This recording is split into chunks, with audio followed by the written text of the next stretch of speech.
Assalamualaikum warahmatullahi wabarakatuh. Selamat pagi anak-anak, semangat belajar.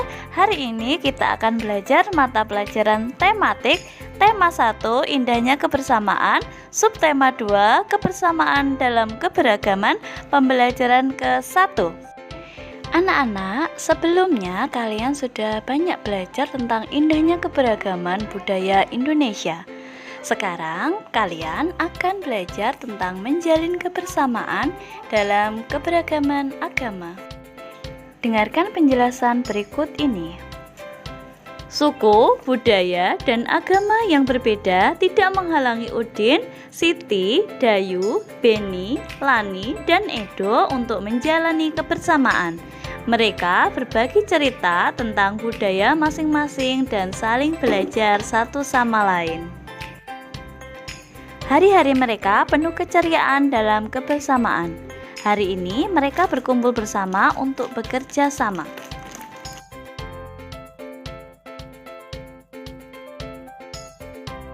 Anak-anak, mari kita amati paragraf berikut ini. Bekerja sama dalam keberagaman. Edo dan kelima temannya mendapat tugas untuk melakukan percobaan tentang bunyi. Sepulang sekolah, mereka berkumpul di rumahnya.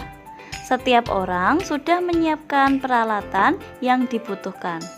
Lani dan Siti membawa beberapa kaleng yang sudah dilubangi.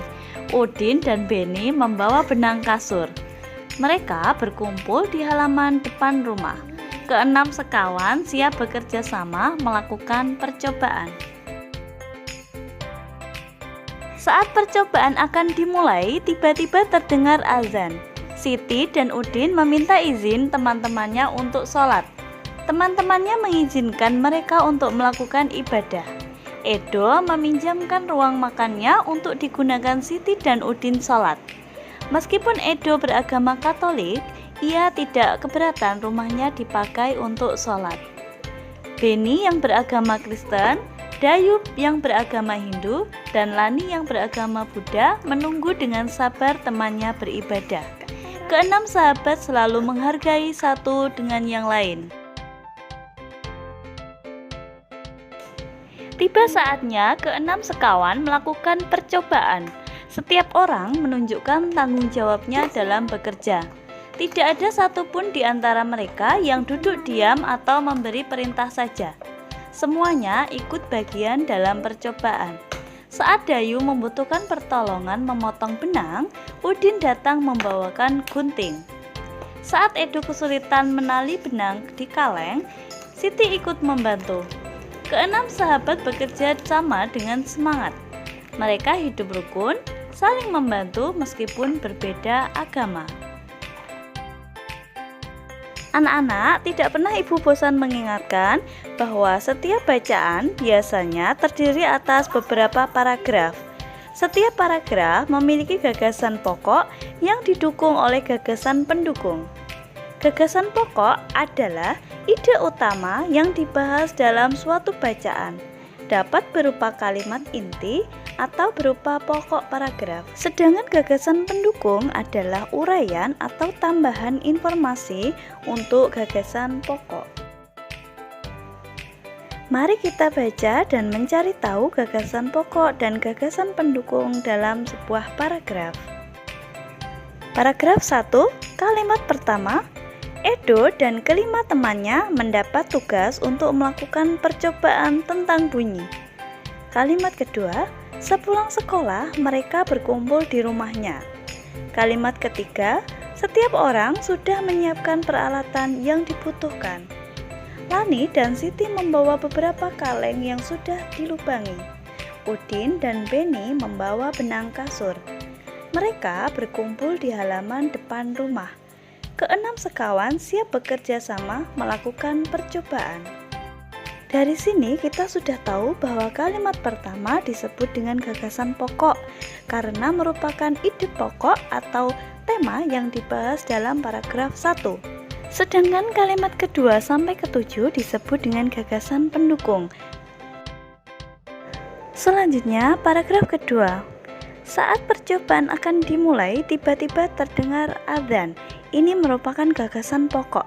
Sedangkan kalimat kedua sampai ketujuh menjelaskan bahwa ketika adzan itu kegiatan apa saja yang dilakukan anak-anak.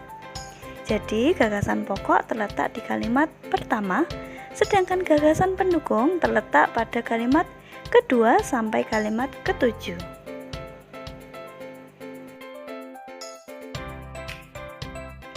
Anak-anak, hari ini kita akan belajar tentang bunyi dan indera pendengaran kita. Anak-anak, pertemuan yang lalu kita sudah membahas sumber bunyi dan proses terjadinya bunyi. Bunyi berasal dari benda yang bergetar. Getaran dari suatu benda akan mengakibatkan udara di sekitarnya bergetar. Getaran itu menimbulkan gelombang bunyi di udara.